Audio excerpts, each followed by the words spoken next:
Instrucciones para dar cuerda al reloj.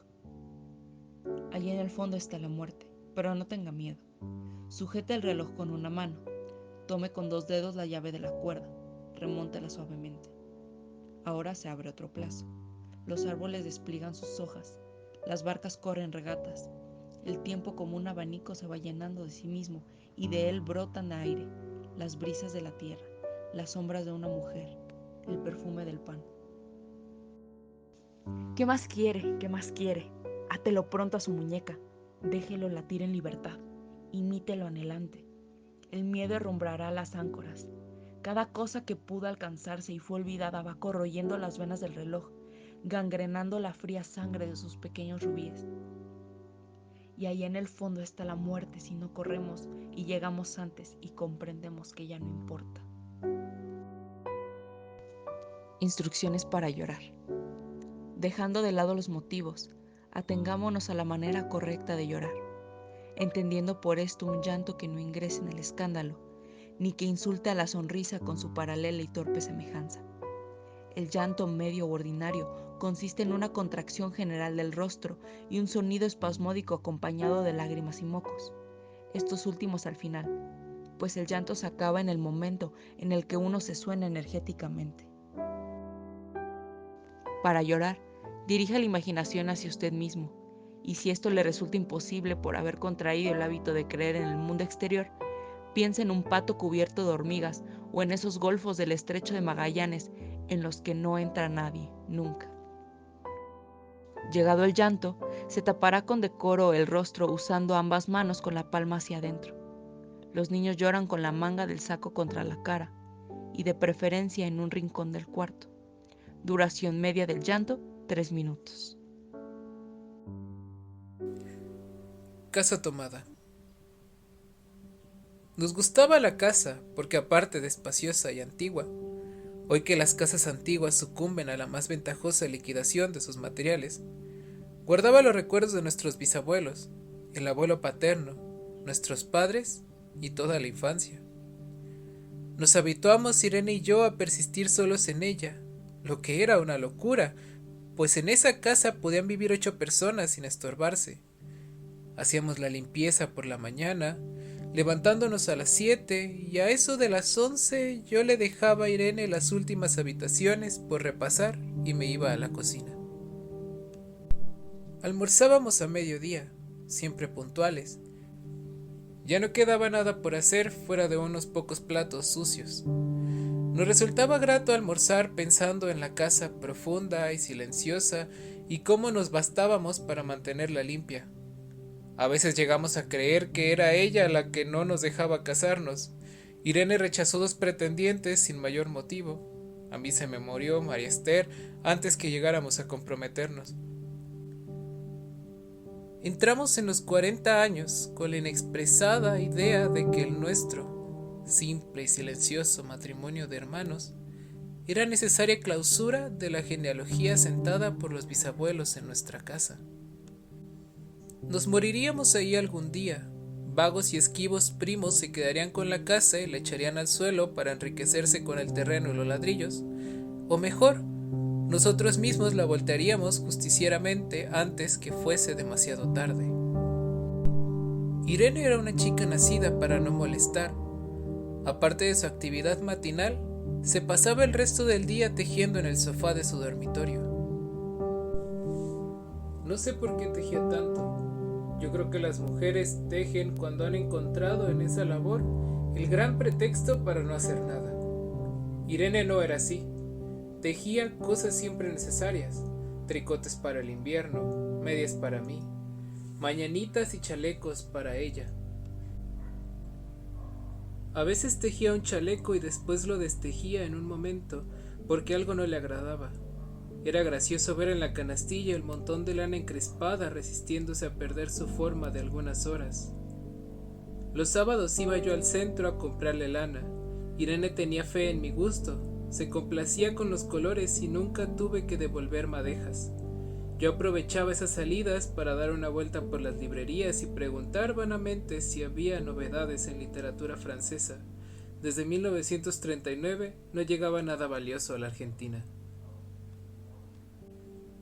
Pero es de la casa que me interesa hablar, de la casa y de Irene, porque yo no tengo importancia. Me pregunto qué hubiera hecho Irene sin el tejido. Uno puede releer un libro, pero cuando un pullover está terminado, no se puede repetirlo sin escándalo. Un día encontré el cajón de abajo de la cómoda de alcanfor lleno de pañoletas blancas, verdes, lila. Estaban con naftalina, apiladas como en una mercería. No tuve valor de preguntarle a Irene qué pensaba hacer con ellas. No necesitábamos ganarnos la vida. Todos los meses llegaba la plata de los campos y el dinero aumentaba. Pero a Irene solamente le entretenía el tejido. Mostraba una destreza maravillosa y a mí se me iban las horas viéndole las manos como erizos plateados. Agujas yendo y viniendo y una o dos canastillas en el suelo donde se agitaban constantemente los ovillos. Era hermoso. ¿Cómo no acordarme de la distribución de la casa? El comedor, una sala con gobelinos, la biblioteca y 3 dormitorios grandes que daban en la parte más retirada, la que mira hacia Rodríguez Peña. Solamente un pasillo con su maciza puerta de roble aislaba esa parte del ala delantera donde había un baño, la cocina, nuestros dormitorios y el living central, el cual comunicaban los dormitorios y el pasillo. Se entraba a la casa por un zaguán con mayólica y la puerta cancel daba al living, de manera que uno entraba por el zaguán, abría la cancel y pasaba al living. Tenía a los lados las puertas de nuestros dormitorios y al frente el pasillo que conducía a la parte más retirada. Avanzando por el pasillo se franqueaba la puerta de roble y más allá empezaba el otro lado de la casa. O bien se podía girar a la izquierda justamente antes de la entrada y seguir por un pasillo más estrecho que llegaba a la cocina y al baño. Cuando la puerta estaba abierta advertía uno que la casa era muy grande, si no, daba la impresión de un departamento de los que se edifican ahora, apenas para moverse. Irene y yo vivíamos siempre en esta parte de la casa, casi nunca íbamos más allá de la puerta de roble, salvo para hacer la limpieza, pues es increíble cómo se junta tierra en los muebles. Buenos Aires será una ciudad limpia, por eso lo debe a sus habitantes y no otra cosa. Hay demasiada tierra en el aire, apenas sopla una ráfaga se palpa el polvo en los mármoles de las consolas y entre los rombos de las carpetas de macramé. Da trabajo sacarlo bien con plumero, vuela y se suspende en el aire, un momento después se deposita de nuevo en los muebles y los pianos. Lo recordaré siempre con claridad, porque fue simple y sin circunstancias inútiles.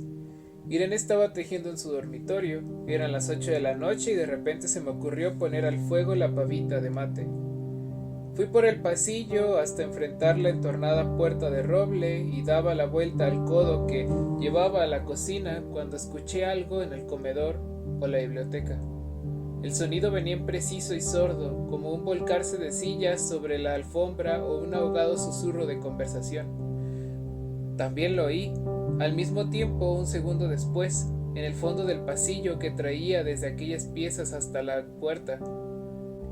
Me tiré contra la puerta antes de que fuera demasiado tarde. La cerré de golpe apoyando el cuerpo. Felizmente la llave estaba de nuestro lado y además corrí el gran cerrojo para más seguridad.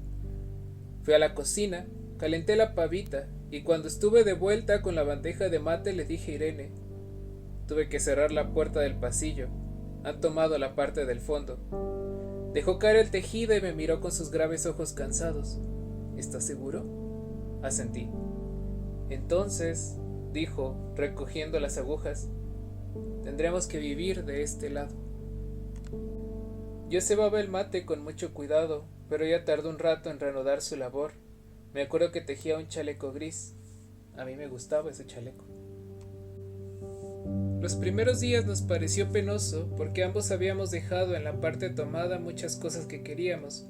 Mis libros de literatura francesa, por ejemplo, estaban todos en la biblioteca. Irene extrañaba unas carpetas, un par de pantuflas que tanto la abrigaban en invierno. Yo sentía mi pipa de enebro y creo que Irene pensó en una botella de esperidina de muchos años. Con frecuencia, pero eso solamente sucedió los primeros días, Cerrábamos algún cajón de las cómodas y nos mirábamos con tristeza. No está aquí. Y era una cosa más de todo lo que habíamos perdido al otro lado de la casa. Pero también tuvimos ventajas. La limpieza se simplificó tanto que aún levantándonos tardísimo, a las 9:30 por ejemplo, no daban las 11 y ya estábamos de brazos cruzados. Irene se acostumbró a ir conmigo a la cocina y ayudarme a preparar almuerzo. Lo pensamos bien y se decidió esto. Mientras yo preparaba el almuerzo, Irene cocinaría platos para comer fríos de noche. Nos alegramos porque siempre resulta molesto tener que abandonar los dormitorios al atardecer y ponerse a cocinar. Ahora nos bastaba con la mesa en el dormitorio de Irene y las fuentes de comida a fiambre. Irene estaba contenta porque le quedaba más tiempo para tejer. Yo andaba un poco perdido a causa de los libros, pero por no afligir a mi hermana me puse a revisar la colección de estampillas de papá, y eso me sirvió para matar el tiempo. Nos divertíamos mucho, cada uno en sus cosas, casi siempre reunidos en el dormitorio de Irene, que era más cómodo, y a veces Irene decía: «Fíjate este punto que se me ha ocurrido, ¿no da dibujo de trébol?». Un rato después era yo el que le ponía ante los ojos un cuadradito de papel, para que viese el mérito de algún sello de Eupen o Malmedy. Estábamos bien, y poco a poco empezábamos a no pensar. Se puede vivir sin pensar. Cuando Irene soñaba en voz alta, yo me desvelaba enseguida. Nunca pude habituarme a esa voz de estatua o papagayo, voz que viene de los sueños y no de la garganta. Irene decía que mis sueños consistían en grandes sacudones que a veces hacían caer el cobertor. Muchos dormitorios tenían el living de por medio, pero de noche se escuchaba cualquier cosa en la casa. Nos oíamos respirar, toser, presentíamos el ademán que conduce a la llave del velador, los mutuos y frecuentes insomnios. Aparte de eso, todo estaba callado en la casa. De día eran los rumores domésticos, el roce metálico de las agujas de tejer, un crujido al pasar las hojas del álbum filatélico. La puerta de roble, creo haberlo dicho, era maciza. En la cocina y el baño, que quedaban tocando la parte tomada, nos poníamos a hablar con voz más alta o Irene cantaba canciones de cuna. En una cocina hay demasiado ruido de losas y vidrios para que otros ruidos interrumpan en ella. Muy pocas veces permitíamos allí el silencio, pero cuando tornábamos a los dormitorios y al living, entonces la casa se ponía callada y a media luz hasta pisábamos más despacio para no molestarnos. Yo creo que era por eso que de noche, cuando Irene empezaba a soñar en voz alta, me desvelaba enseguida. Es casi repetir lo mismo salvo las consecuencias. De noche siento sed y antes de acostarnos le dije a Irene que iba hasta la cocina a servirme un vaso de agua. Desde la puerta del dormitorio, ella tejía, oí el ruido en la cocina. Tal vez en la cocina o tal vez en el baño, porque el codo del pasillo apagaba el sonido. A Irene le llamó la atención mi brusca manera de detenerme y vino a mi lado sin decir palabra. Nos quedamos escuchando los ruidos, notando claramente que eran de este lado de la puerta de roble, en la cocina y en el baño, o en el pasillo mismo donde empezaba el codo, casi al lado nuestro. No nos miramos siquiera. Apreté el brazo de Irene y la hice correr conmigo hasta la puerta cancel, sin volvernos hacia atrás. Los ruidos se oían más fuerte, pero siempre sordos a espaldas nuestras. Cerré de un golpe la cancel y nos quedamos en el zaguán. Ahora no se oía nada. «Han tomado esta parte», dijo Irene. El tejido le colgaba de las manos y las hebras iban hasta la cancel y se perdían debajo. Cuando vio que los ovillos habían quedado del otro lado, soltó el tejido sin mirarlo.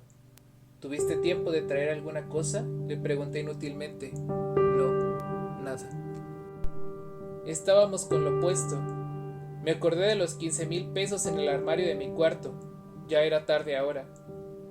Como me quedaba el reloj pulsera, vi que eran las 11 de la noche. Rodeé con mi brazo la cintura de Irene, yo creo que ella estaba llorando, y salimos hacia la calle. Antes de alejarnos tuve lástima, cerré bien la puerta de entrada y tiré la llave a la alcantarilla. no fuese que a algún pobre diablo se le ocurriera robar y se metiera en la casa a esa hora y con la casa tomada.